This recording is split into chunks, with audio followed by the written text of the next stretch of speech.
Money.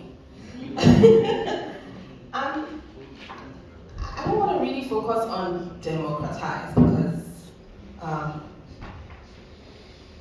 there is the availability and none of such access, okay? But I think it's how we can make do what we want, and I think I'm just going to use a personal experience. When I started working on my women's football platform, I did it because I was upset. So I'd go on air and I would never hear people talk on women's football, or if they did, they like wrap it up. When I was a broadcaster, I was earning, so much information.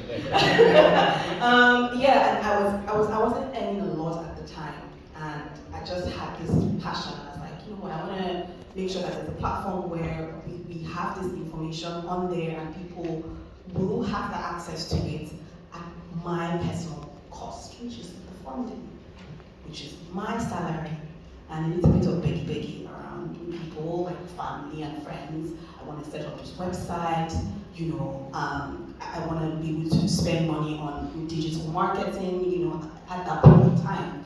And then I got a couple of my girls together, and some of them were even teenagers at the time, and said, I have a dream. And like that, girls, would you like to join collaboration? That's why I'm very huge on that. Would you like to join me to do that, pull your funds together, and we can move this forward?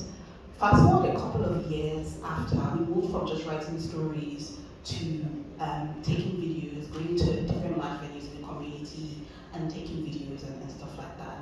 A major social media platform reached out to us a couple of years after to ask us for license to those IPs that we had. And we made more money than we ever spent and we ever imagined. But years before then, it was such a thankless job. And so access to funding is things that I think it was one of the speakers mentioned the fact that it's a fierce competitive race to the top, and that's the same thing as access to funding. It's available, but it's quite rigorous. And as entrepreneurs, I do know that entrepreneurship means you're taking risks, which includes capital risks, investments, you know, and all of those things. So it depends on, you know, the availability of options that you have, and you being able to find ways to solve complex problems by yourself, and also making findings, asking questions. When you start it off, it's really easier for you to get people to buy into your dream or to invest or to even put capital in your dreams in that sense as well. So you need to take a bit of that hit at first and move it forward. I'm very happy to have a bit more professional ideas, you know, from others, but this was a small girl, big God, starting it and just forward, you know, going forward, I started having a lot more access to funding than I imagined.